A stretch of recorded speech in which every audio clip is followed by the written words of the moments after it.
Is July the 4th, 2007, and we're interviewing Julius Joseph Guillot. Date of birth August 25th, 1925. Served in the Army, joined as a private in 1944. Okay, Mr. Guillot, tell us what unit you joined, or what division and company. Well, first when we took our basic training here, I was with regular basic. And then when we left from there, they sent it to Kentucky, I believe it was. Went to Texas and Kentucky. And that's when the 94th Infantry Division was made. And that's when I was joined the Company G, Company G in the 94th Infantry Division. Okay. And it's okay. And what else? In 1944, 44. Now you were attending SLI at the time, right? Was it? Well, before that, I had went to SLI, and then they drafted it. Dean Orsino wanted to defer us, but we said we wanted to serve our country and get it over with first. Then after the war, I was planning on going back. But when I came back, my parents had moved to Alexandria, and then that's where I came. And I started. I was wounded, and I was still having little pains and everything, but I made it through, and then I started working as a upholsteryman for a discount order trim shop in Alexandria. I worked for them 3 years. Then after that, I joined with Puckett Mattress Company. They had an upholstery shop, and they gave me a better deal and everything, so I went on with them.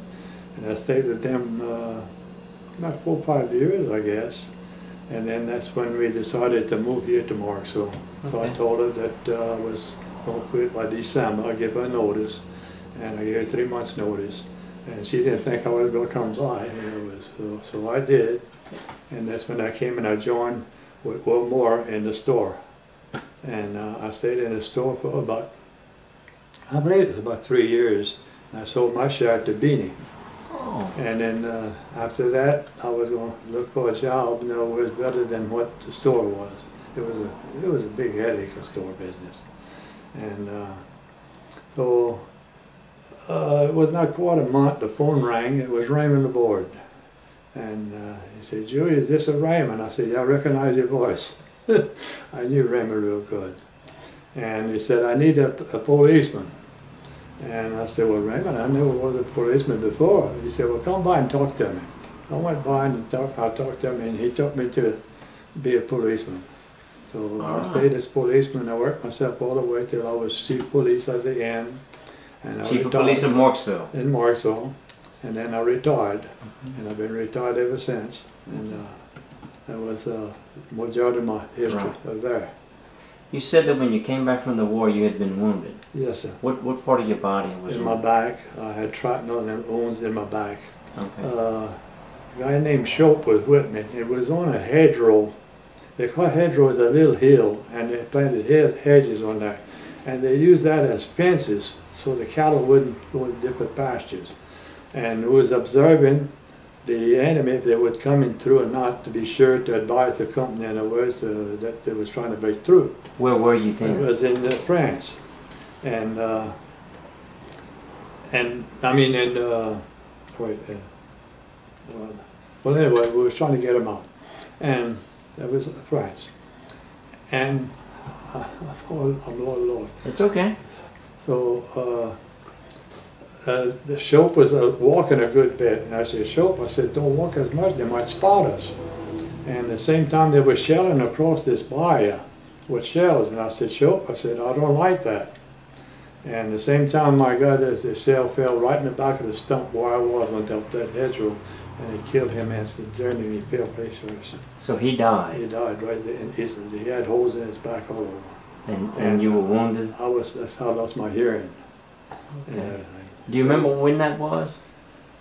Oh, no, not exact date, no, but it might be written in the book. Okay, was it 1945 or? Oh, well, it was, yeah, it was in the beginning of 45. Had you already pushed out of France? No, we were still in France. We was holding them in this, in Lorient, France. Okay. We had them pocketed there. and it was holding them. And then the ships, there was two islands, Jersey Island and Guernsey Island. And the ships, U.S. ships, was guarding all of that. So they couldn't get out on the ocean. They couldn't get out there because we were holding them back. And then that's when they tried to break through. And and they started shelling.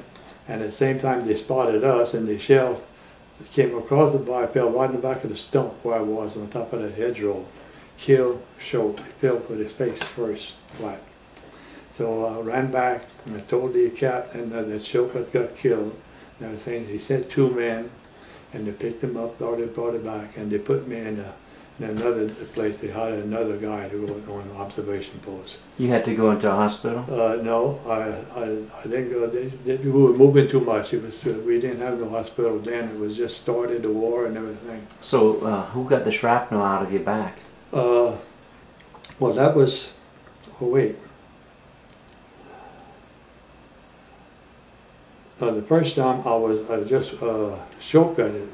I wasn't wounded then. Okay. I wasn't wounded then. But your hearing was affected. But my hearing was affected. Okay. Okay. Then when we moved out and when we got to Sens, Germany, that's when I was pushing, and the Germans was breaking through the big Tiger tanks, and that's when the shell and everything got. They threw and they was trying to get out of the foxhole. There was 2 in the foxhole. And the guy was with me. He said we had to get out of it and try to make a break through it because it was coming. They went through one part of the division and that put the foxhole, the tanks on the foxhole, and they would spin around and bury my life. And we could see all of this going on. And they had the machine guns coming on us, and we didn't have no protection. We had on the long-range guns. They finally got them in, and they started firing on them.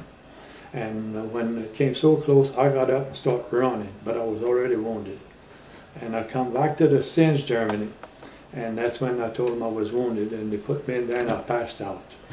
And I made it to the place. I passed out there. They picked me up, put me in an ambulance, and an ambulance or Jeep like, and they drove me all the way to I forgot the place in the hospital. It was about 90 miles. Okay. And they put me in the hospital. And I stayed in the hospital, I believe it was around 2 to 3 months, I believe. And all that time the division was moving forward.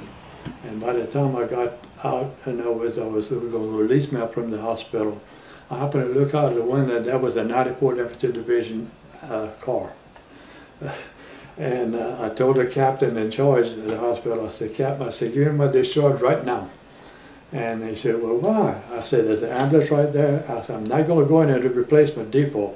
I said, I'm going back to the same outfit. So he wrote it up right quick, and I took off, and I went. The guy was getting in the car. I said, wait a minute, I'm going to ride with you. He said, why? I said, see, you're from the 94th? I said, I'm from 301st, 2nd Platoon. And so he went back, and when I got back, he said, that's the first sergeant's office. When I walked in, he jumped up and he said, Guillot! He said, that's you? I said, yeah, that's me. I said, I'm back.